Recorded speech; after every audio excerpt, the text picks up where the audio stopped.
Hey everyone, I'm here to talk about the game between Detroit and Minnesota, which Minnesota won 24-9.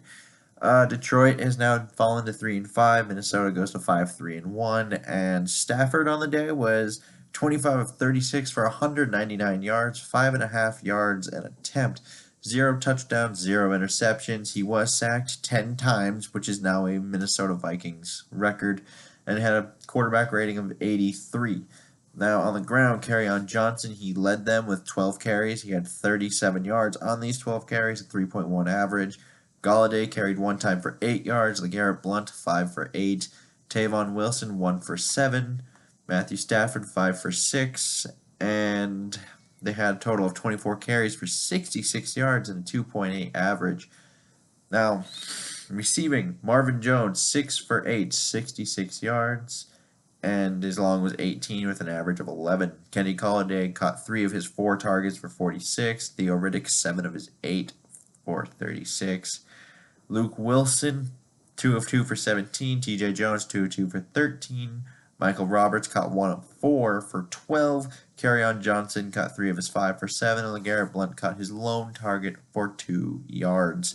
Now, they were 4 of 15 on third down conversions, so that's 27%. They were 0% in the red zone, going 0 of 3. They were +1 in the turnover margin, and they held the ball for 36 minutes and 45 seconds of the game. Now, Minnesota offensively, Cousins was 18 of 22 for 164 yards, 7.5 yards an attempt, 1 touchdown, 1 interception, and he was sacked once and had a rating of 93.9. Now, Dalvin Cook played a little bit today. He got 10 carries for 89 yards, 8.9 average, and of course this is all boosted by a 70-yard run. Murray 10 for 31 and a touchdown, 3.1 yards a carry. Thielen got 1 for 5, and Cousins got 2 for 3, averaging 1.5 a pop there. And overall, Minnesota ran the ball 23 times for 128 yards and a 5.6 average, and the one Latavius Murray touchdown. Now, Treadwell was actually our leading receiver today, so congrats on Tread. He got all 2 of his targets for 37 yards and 18.5 average there. His long of 22. Rudolph 2 of 2, 28 yards and a long of 24. Thielen 4 of 7 for 22 yards and a touchdown, and sadly the streak comes to an end. It's all saddening. It really is. But Chad Beebe, he got into the game today because of the Diggs injury, and he caught all 3 of his targets for 21 yards. Robinson, 2 of 3 for 20 for a 10-yard average. Cook caught all 4 of his targets for 20 yards, and Murray 1 of 1 for 16. Now, Minnesota was 3 of 8 on third down at 37.5%, 2 of 3 in the red zone, so 67%. They were -1 in the turnover margin, and they held the ball for 23 minutes and 15 seconds, which Detroit held the ball for 36 minutes. So it's very rare, I think, you see a team lead that much in time of possession and they lose by double digits. And I know a lot of that has to go with how the defense played, but more on that to come. Now, offensively, I think we saw more up and down from Kirk Cousins today. I know a lot of people are going to talk about that pick. I don't think that actually was as bad as some people might make this out to be. And I know that sounds weird, but it was a zone coverage. He was going to the deep third, and you had Treadwell on a go. He was pretty much supposed to take him out. I think this is the process of the thinking. You had him on a corner. He beat his initial guy. He threw it, but Slay just made a play, and he came off of Treadwell to go get the ball. And if that's an average corner, maybe it's not an interception and it's caught. So, by Thielen there, and it's not really that. I think there's a chance that's not as bad as it looked on initial eye test there, because once they showed the replay, you kind of saw him running with Tread. Then you saw he threw it because, like I said, they were playing zone. This is a team that plays mostly man coverage. In this case, they were playing zone. It would have worked if they were in man, but they weren't. And I think overall we did see some up and down. I think we have seen you see some throws. I was like, why would you do that? Like even though it worked, the Kyle Rudolph lob in the middle of the field, that is not a good choice to be making. And mostly just because you see those, and those are the balls that are most likely to be picked off. It's a jump ball in the middle of the field. And not always the best. I know it worked out, but I'm more concerned about that one than I am the actual interception because I'm pretty sure I understand the logic on the pick at least. And I think the tackles played well. The line as a whole played well. Uh, I think that's evident from because Kirk sacked only once. We had 128 rushing yards, even though that's inflated because a 70-yard run. But nonetheless, we got it. And the only weak link I kind of saw from time to time on this line was Danny Isadora. And the rest of it I thought was fine. I thought it looked okay, and I thought you could really work with it. I do think the left guard, no matter what, is going to be kind of the Achilles heel of this line now, if the rest of them are healthy. Because I think O'Neal is an upgrade over Rashad Hill, and you get Riley Reef back. Mike Remmers seems to be coming into form at right guard a little bit. And Pat Elfline is he's still coming back a bit, and we are seeing the improvement each week with him from coming back from the offseason surgery. And now it's just no matter what, because Tom Compton was going to be the backup to Nick Easton this year, and Nick Easton couldn't go. So now Tom Compton is a backup, and Danny Isadora is the backup to the backup. So I think that left guard, no matter what, is going to be the Achilles heel, and that spot will never be perfect. And I think it's mostly just Tom Compton's the best we have currently. And yeah, and like I said, Thielen's streak did come to an end today. And I think that shows mostly the importance of Stephon Diggs because you do see a lot of teams treat Stephon Diggs as our number one receiver. And he's more explosive. I think that's the reason why you see that. He's the deep threat. Although Thielen's a very good guy on the short to intermediate, he can go deep. But he's mostly an intermediate route runner. That's mostly how they use him. He's a very good player when he's one-on-one and he can just pretty much drop a guy at the 50 and run his corner. That's what he's good at. And when you can double him, it's a lot easier to do so when, you have no Stephon Diggs. And now I think that's why you saw Laquan Treadwell actually lead this team in receiving yardage with only 37. I think a lot of explosiveness comes down when you take him out. And him being out might be the real reason why Dalvin Cook played today because I'm not sure they know where they're getting their explosive plays from, if at all. If you say both of them are out, I generally don't think they know where they would get any explosive plays from on this offense.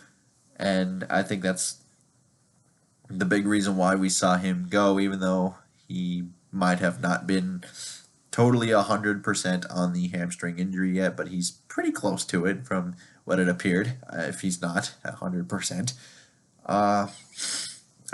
Speaking of Dalvin, we saw the benefit of Dalvin Cook, and we also saw kind of the not so beneficial side, which was what you kind of saw back in Florida State. Like, he would have some fumble issues, and he would also have issues where he would kind of have these like concentration drops if you watched him back at Florida State.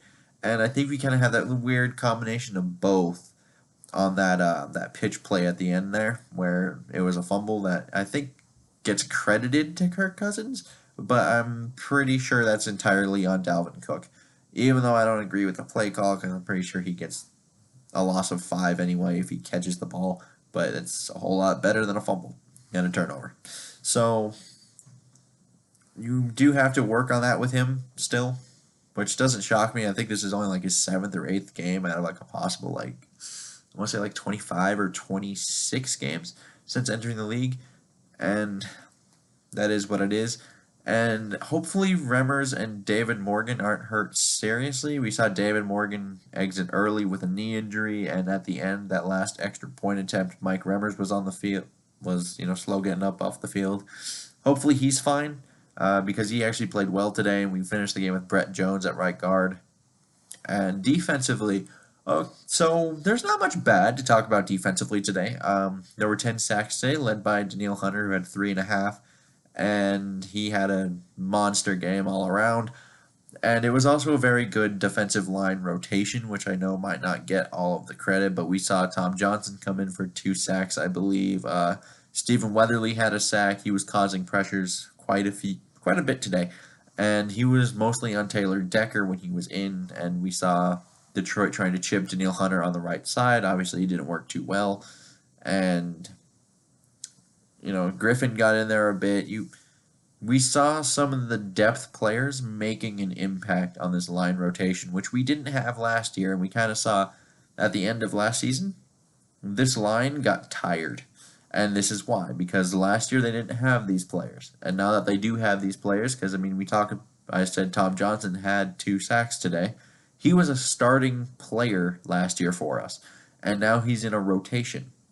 And all of a sudden we are getting things like this when all the defenders are healthy along that line. And it's pretty good. And they only allowed 209 yards total. They only allowed 66 rushing yards. They had terrific red zone play on the defensive side. Like I said, they didn't score a single touchdown. They had them all the field goals every time they were there.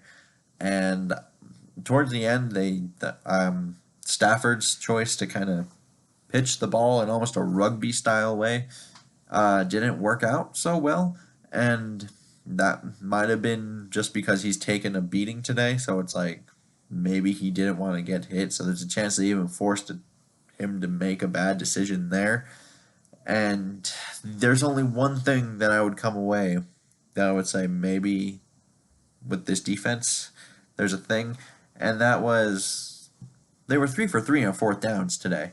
And there was a 4th and 14 where Gideon he was not back enough in his coverage, which coverage and Gideon don't always go well together, and we know that. But I don't understand why, in an obvious passing situation, why Ben Gideon's even out there.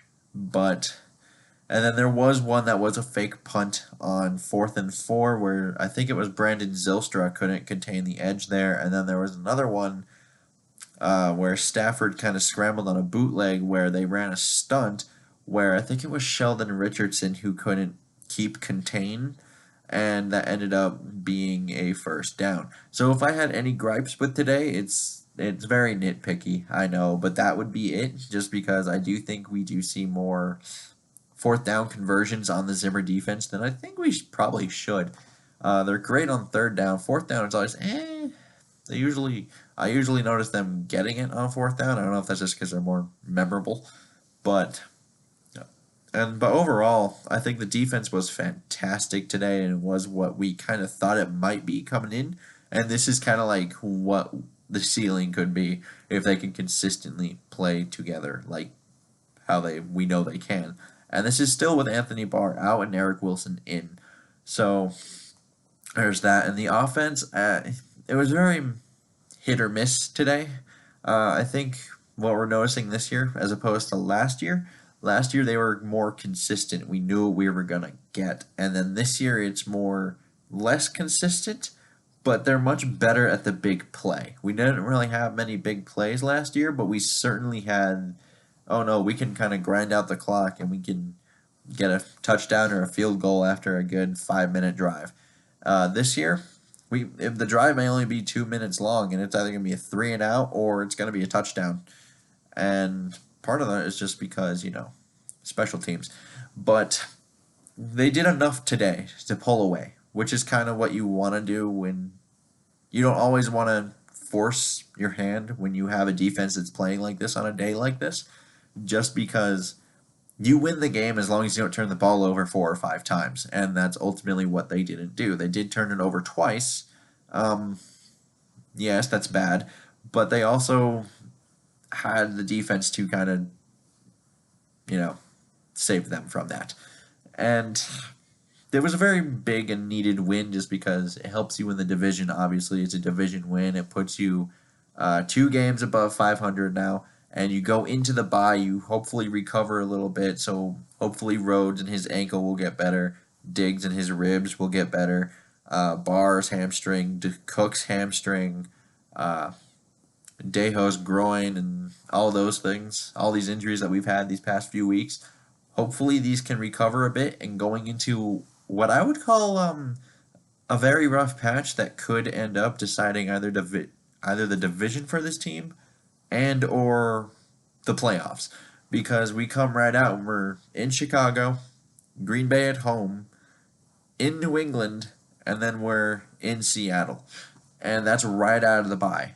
And you have to win at least two of those games, probably, you would think, in order to stay alive in all of this. I don't. You can't go 1-3 in that stretch. You have to win two of them in order to stay alive. Because I think you could argue today was a must-win, just because if you dropped it today, you lose a game within the division after tying a game in the division going into the rest of your division games, and that would have been uh, an issue to overcome, especially when Chicago looks like they could be good, especially since from here on out, Chicago's schedule is much weaker than ours, especially because of these four games. And we do have to play Chicago, who is not a pushover team at all. They're a good team. And we're probably going to be seeing Khalil Mack. I know he hasn't played lately, but we're talking 2 weeks from now. I would imagine we see Khalil Mack. And, but yeah, overall, this game, great game. Dominated the game from start to finish, mostly on the defensive line, where it just felt like they had no chance because 10 sacks does that. And let me know what you guys think down below in the comments section. And until next time, I bid you all adieu.